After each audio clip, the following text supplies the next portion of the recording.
السلام عليكم ورحمة الله وبركاته.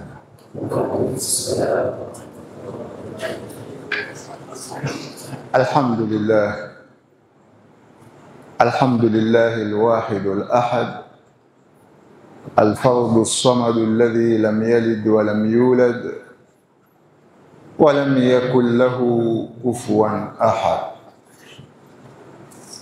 وأشهد أن لا إله إلا الله وحده لا شريك له، وأشهد أن محمدا عبده وصفيه بلغ الرسالة وأدى الأمانة ونصح الأمة وكشف الغمة وجاهد في الله حق جهاده حتى أتاه اليقين،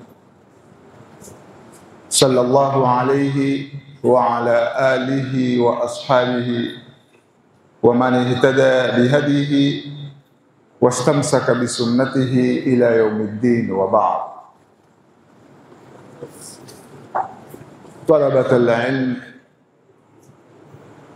kwanza kabisa namshukuru Allah subhanahu wa ta'ala, na yeye ndiyo anastahili kushukuriwa kwa neema zake na fadhila zake alizotufadhilisha sisi wanadamu na viumbe duniani. Peke yake ndiye mwenye kustahili kushukuriwa. Vile vile kumswalia kipenzi chetu Mtume Muhammad sallallahu alayhi wasallam, kiongozi yetu, kiigizo chetu chema, kama alivyotuambia Allah subhanahu wa ta'ala, laqad kana lakum fi rasulillahi uswatun hasana. Hakika nyinyi Waislamu mukitaka kujiigiza na mukitaka kujifananisha na mukitaka kuwa binadamu wema, ni kufuata muongozo wa Bwana Mtume Muhammad sallallahu alayhi wasallam. Swala na salamu zifikie mtume wetu sallallahu alayhi wasallam. Nina furaha kubwa leo kuwa na watoto wangu, siweza kusema kwa sababu naweza kuwazaa nyote, kuweza kujumuika katika nyumba miongoni mwa nyumba za Allah subhanahu wa ta'ala. Na hii ni ishara mzuri kama sisi Waislamu kuweza kujumuika mahala kama hapa, tukiwa tuwaweza kutuma au kuchuma mengi yatakayokutufaa duniani na mpaka kesho akhira mbele ya Allah subhanahu wa ta'ala. Kusanyiko hili si kusanyiko la bure, lina maana yake na lina daraja zake na lina fadhila zake na lina thawabu mbele ya Allah subhanahu wa ta'ala. Mtume sallallahu alayhi wasallam anasema, majtamaa qaumun fi baitin min buyutillah, hawatakusanyika watu katika nyumba miongoni mwa nyumba za Allah, yatuluna kitab Allah, wanasoma kitabu cha Allah ambacho ni Qur'an, wa yatadarasuna fima bainahum, na wanafundishana, kukumbushana, kuelekezana mambo yanayowafaa katika dini yao na mfumo wao wa maisha kumridhisha Allah. Illa nazalat alayhimus sakina, jambo la kwanza Mwenyezi Mungu subhanahu wa ta'ala yuwateremsha utulivu, na Mwenyezi Mungu atujalie kupata utulivu, kwa sababu kumtaja Mungu, ala bidhikrillahi tatma'innul qulub, kumtaja Allah nyoyo zinatulia, zinapata utulivu. Kwa hivyo hadithi ya Mtume sallallahu alayhi wasallam anatuambia, illa nazalat alayhimus sakina wa ghashiyatuhumur rahma, na inawachanganya na kuwavaa na kuwafinika wao rehema za Allah. Na sisi kitu muhimu katika maisha yetu kitakachotufanya tufaulu kuingia peponi ni rehema za Mungu. Kwa hivyo tukikusanyika hapa tunaipata rehema, na ni dalili moja katika kuipata hiyo rehema ya kuingia katika pepo ya Allah subhanahu wa ta'ala. Fasalat alayhim rahma wa haffatuhumul malaika. Hapa tunapoona sisi malaika hatuwaoni, lakini wao wanatuona na wako na sisi, wametuzunguka hapa kwa sababu ya kwamba tumekaa kumtaja nani? Allah subhanahu wa ta'ala. Kisha Mwenyezi Mungu, Mtume sallallahu alaihi wasallam akasema wa dhakarahumullahu fi man indahu, na Mwenyezi Mungu subhanahu wa ta'ala yuwataja wale wenye kukaa kumtaja yeye kwa kuwatambua kwamba wao wanamtambua Allah subhanahu wa ta'ala. Kwa hivyo mimi hapa, wewe hapa, na sisi tulioko hapa tunatajwa leo na Allah subhanahu wa ta'ala kwa kuwa tumekaa tukumbushana na kusoma Qur'ani na kuelekezana yanayotufaa katika mustakbali wa maisha yetu na dini yetu insha Allah ta'ala. Mwenyezi Mungu atujalie ni wenye kuwafikiwa. Vile vile bishara mzuri ya Mtume sallallahu alayhi wasallam katika kuhusia kwenye vikao kama hivi, asema Mtume sallallahu alayhi wasallam idha maradtum bi riyadil janna fartau, munapopita kama katika mabustani ya peponi, fartau, kuleni matunda ya peponi. Masahaba wa Mtume sallallahu alayhi wasallam kwa kutoa na hamu ya kuijua dini wakamwambia Mtume, wama riyadul janna ya Rasulullah, ni yapi mabustani ya peponi wakati sisi tuko duniani hatuyaoni? Mtume sallallahu alaihi wasallam akawaambia, majalisu dhikri, ni vikao ambao watu wanakaa kumtaja Mwenyezi Mungu subhanahu wa ta'ala. Tumombe Mwenyezi Mungu atuafikie tule matunda ya peponi insha Allah. Talabata al-ilm, wanafunzi, watoto wangu ambao mmekusanyika hapa na nyote mkiwa mna malengo ya kusoma, hili ni jambo muhimu katika maisha, na kila mmoja au usemi twaambiwa ya kwamba elimu ndiyo maisha, ama elimu ndiyo maisha. Nawaombea Mwenyezi Mungu subhanahu wa ta'ala, Mwenyezi Mungu awape thabati ya nyoyo, muwe na subra katika kuitafuta hii elimu, na Mwenyezi Mungu awafikie katika malengo yenu insha Allah ta'ala. Maudhui yangu ya leo nitakayokuzungumza, nitazungumza kuambatana na hali hii ambayo tulionao. Nikisema hali hii, nitazungumzia ashabul muslim fil mujtama' au dawru shabil muslim fil mujtama', sehemu ya barobaro katika mkusanyiko wa Kiislamu.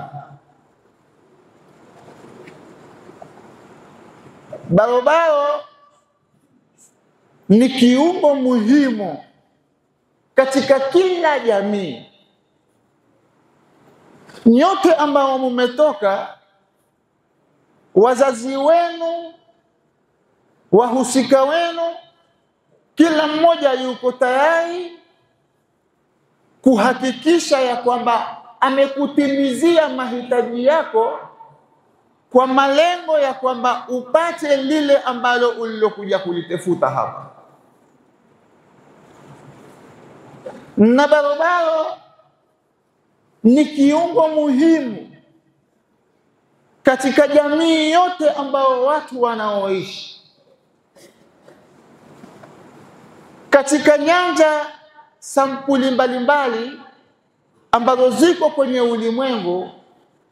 Hutegemewa sana barobaro kwa sababu yeye ndiye mwenye moyo wa kuwa na kufanya mambo ya ajabu, ndiyo mwenye akili ya kufanya mambo tofauti, na ndiye mwenye nguvu wa kutumia nguvu zake katika kuleta mabadiliko. Na mfano huu hatuutukui katika maneno mengine isipokuwa tutayatukua katika Qur'ani ya Allah subhanahu wa ta'ala. Mwenyezi Mungu subhanahu wa ta'ala ametupigia mfano wa youth kwa lugha ya Kizungu au kwa lugha ya Kiswahili barobaro au kwa lugha za kufahamika, huu utineja ambao tulionao. Mwenyezi Mungu subhanahu wa ta'ala ameutaja katika sifa sampuli mbalimbali kuonyesha ya kuwa barobaro ni kiungo muhimu ambacho chaweza kuleta mabadiliko katika ulimwengu. Kisa ambao kinafahamika katika suratul Kahfi, Mwenyezi Mungu subhanahu wa ta'ala alitupigia mfano akatwambia, innahum fityatun amanu birabbihim wazidnahum huda. Hapa Mwenyezi Mungu subhanahu wa ta'ala amewataja fitya, wa maana alfitya bimaana ashabab, mabarobaro, au kwa maana nyingine ni mayuth, au kwa maana nyingine ni vijana ambao Mwenyezi Mungu asema innahum amanu bi rabbihim, wao hao vijana walimwamini Mwenyezi Mungu subhanahu wa ta'ala, wazidnahum huda, na Mwenyezi Mungu akawazidishia uongofu. Vijana hawa walisimama kupinga muongozo, ibada, dasturi, mila ambazo hazimridhishi Mwenyezi Mungu subhanahu wa ta'ala, na wao wakawa na msimamo wa kuwa watasimama kumridhisha Allah na kuamini ya kwamba anayestahili kuabudiwa ni Allah subhanahu wa ta'ala. Ndio Mwenyezi Mungu akawataja akasema innahum fitya, hawa ni vijana, hawa ni barobaro, hawa ni mayuthi ambao walileta mabadiliko katika nchi yao kwa sababu waliona kwamba watu wao wanaenda kinyume na Mwenyezi Mungu subhanahu wa ta'ala. Mfano mwingine, Mwenyezi Mungu subhanahu wa ta'ala anatufikiria mfano wa Yahya, wa atainahu alhukma sabiyya. Mwenyezi Mungu subhanahu wa ta'ala amemtaja kwamba Yahya alimpatia elimu na nguvu na ujuzi wakati yeye akiwa ni kijana, akaleta mabadiliko. Kwa hivyo ubarobaro una maana kubwa mbele ya Allah subhanahu wa ta'ala. Ndiyo Mtume Muhammad sallallahu alayhi wasallam akasema katika hadithi yake, inna Allaha la ya'jabu minashab, Mwenyezi Mungu subhanahu wa ta'ala humstaajabia, yani humshangalia mwanadamu barobaro ambaye laisat lahu sabwa, hana shudhudun wa inhiraf, hana mambo machafu. Mwenyezi Mungu la yaajabu, humwajabia kijana yule ambaye mwenye misimamo ya kisawasawa. Hivi ndivyo alivyosema Bwana Mtume Muhammad sallallahu alayhi wasallam.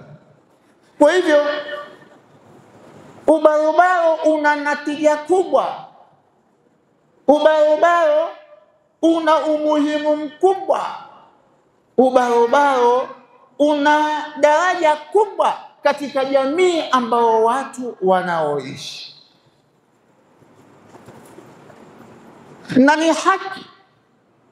Na ni haki kwa kila kijana ajitambue yeye katika hali yake ya ubarobaro alionao, kwa sifa ambazo Mwenyezi Mungu subhanahu wa ta'ala ameweza kumsifu barobaro. Nikizungumza katika marhala ya Bwana Mtume Muhammad sallallahu alayhi wasallam, wale maswahaba ambao sisi tunawataja kama kina Uthman bin Affan, tunawataja kama kina Mus'ab bin Umair, tunawataja kama kina Sa'd bin Abi Waqqas, tunawataja kina Abdullah bin Zubair, Abdullah bin Rawaha. Hawa wote tunawataja ni vijana ambao wao walimuunga Mtume na wakaleta mabadiliko katika kumuunga kwao Mtume sallallahu alayhi wasallam.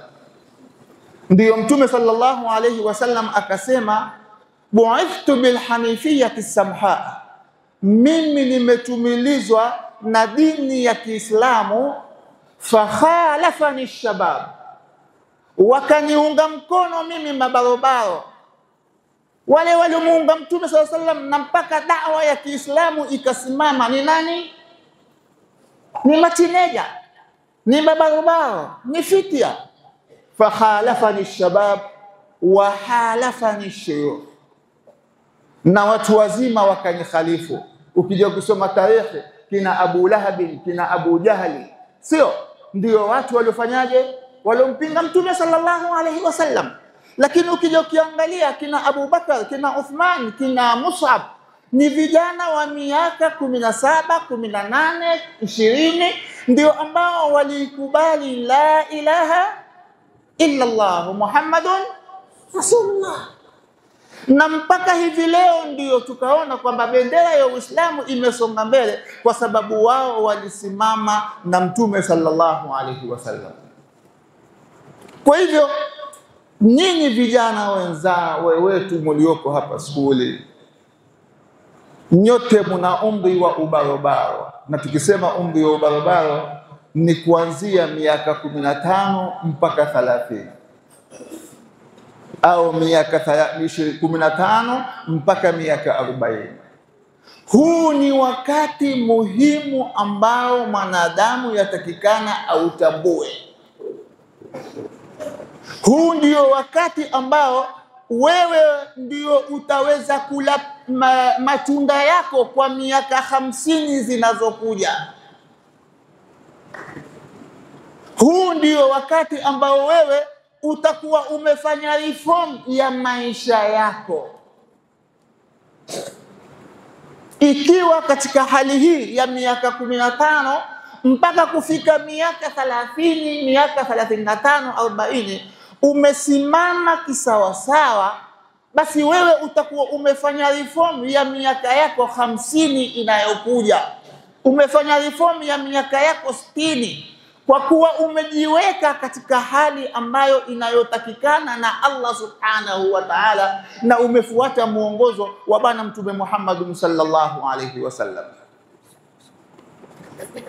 Katika hadithi ya bwana Mtume Muhammad sallallahu alaihi wasallam, mtawapigia hadithi ambayo itakuja kwenye akili.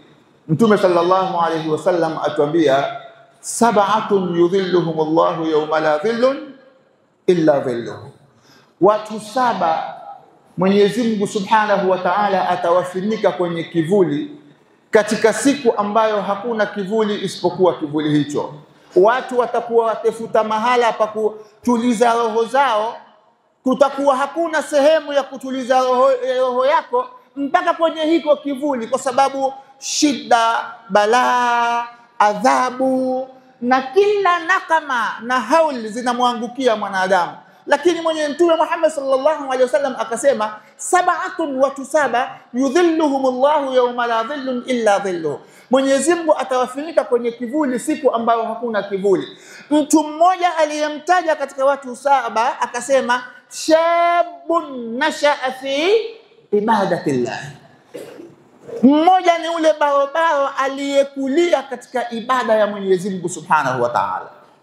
Sasa barobaro huu ambaye amekulia kwenye ibada ya Allah ndiye amefanya reform.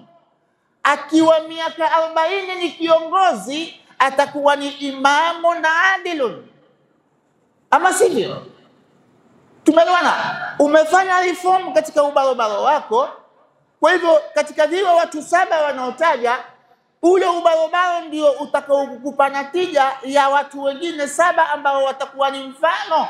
Wewe umeingia katika watu hao 7.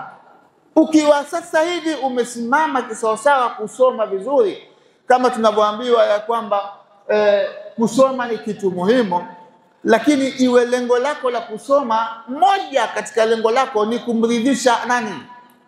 Allah subhanahu wa ta'ala, na kumcha Mwenyezi Mungu subhanahu wa ta'ala. Kwa sababu ukimcha Mwenyezi Mungu, wewe Mwenyezi Mungu atakufanyia sahali. Mwenyezi Mungu atuambia katika Qur'ani, wattaqullaha wa yuallimukumul kitab. Mkimcha Mwenyezi Mungu subhanahu wa ta'ala, wa yuallimukumul kitab, na Mwenyezi Mungu subhanahu wa ta'ala atawafundisha kitabu, atawafundisha Qur'ani. Na elimu zote zilizokuwa kwenye ulimwengu zimetoka wapi? Zimetoka wapi? Katika Qur'ani. Sayansi ni kwenye Qur'ani, na mengineyo ambayo mnayasoma yatoka katika Qur'ani, na hakuna kitu ambacho kwamba kitafanyika kwenye ulimwengu katika Qur'ani hanini, hakuna. Mwenyezi Mungu asema ma farratna fil kitabi min shay, hatukuata katika Qur'ani kitu chochote. Kwa hivyo ukisimama ukisoma vizuri mpaka ukawa ni barabara ambao umeleta natija, wewe ukapata uongozi kwenye ulimwengu, pahala popote, protokoli yote utakayo kuipata katika huu ulimwengu,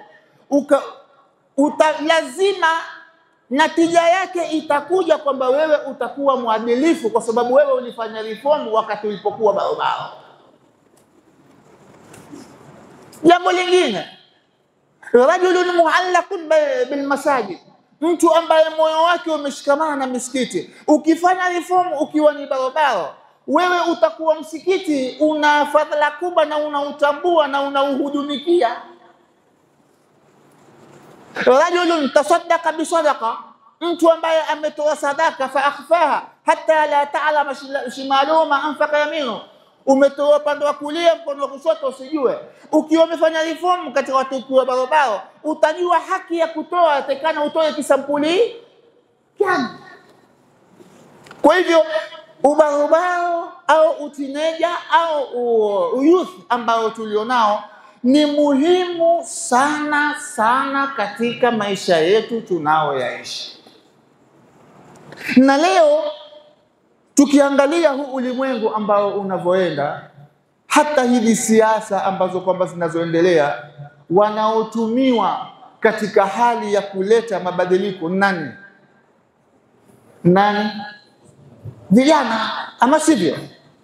Tuambiwa kila siku vijana wasitumiwe vibaya, vijana wasipelekwe vibaya, kwa sababu barabara ndiyo kiungo ambacho kwamba chaweza kuleta mambo tofauti katika huu ulimwengu. Mwenyezi Mungu Subhanahu wa Ta'ala atujalie katika wenye kusikia mema na kuyafuata. Mwenyezi Mungu Subhanahu wa Ta'ala atupe subra na awape subra katika hali hii ambayo mlionao. Kila aliyekuweko mwaka wa kwanza, aliyoko mwaka wa pili, aliyoko mwaka wa tatu, ambaye yuamaliza, sisi tumuombea leo siku njema tukiwa hapa kama malaika tuko nao pamoja, na Mwenyezi Mungu atukumbuka. Mwenyezi Mungu awape kufaulu wale ambao wanamaliza mwaka huu. Mwenyezi Mungu Subhanahu wa Ta'ala awafanyie wepesi katika mitihani yao. Nafikiri hawako mbali katika hali ya mitihani, si ndio? Hivyo Mwenyezi Mungu tunamuomba insha Allah Ta'ala hivi leo tukiwa kuja, na kila tunapokuja hapa tutafanya dua kuwaombea Mwenyezi Mungu Subhanahu wa Ta'ala. Mwenyezi Mungu awape daraja ya tafawuq, daraja ya tafawuq, wape na daraja ya imtiazi insha Allah Ta'ala, wafaulu, wainue jina la skuli yao na majina ya familia zao. Kila wanaofanya lizema basi wamefanya kwa familia yao, na wazazi wakiwa na furaha, na nyinyi mtaweza kufanyaje? Kufurahi. Tuombe Mwenyezi Mungu Subhanahu wa Ta'ala atakabalie amali zetu, atakabalie swala zetu, atakabalie kila khair ambayo tunayoifanya. Rabbana taqabbal minna innaka antas samiul alim wa tub alayna innaka antat tawwabur rahim. Allahumma sahhil lana lima nurid wa najina mimma nakhaf bifadlika ya latif. الطف بنا فيما نزل إنك لطيف لم تزل. الطف بنا والمسلمين برحمتك يا أرحم الراحمين. وصلى الله وسلم.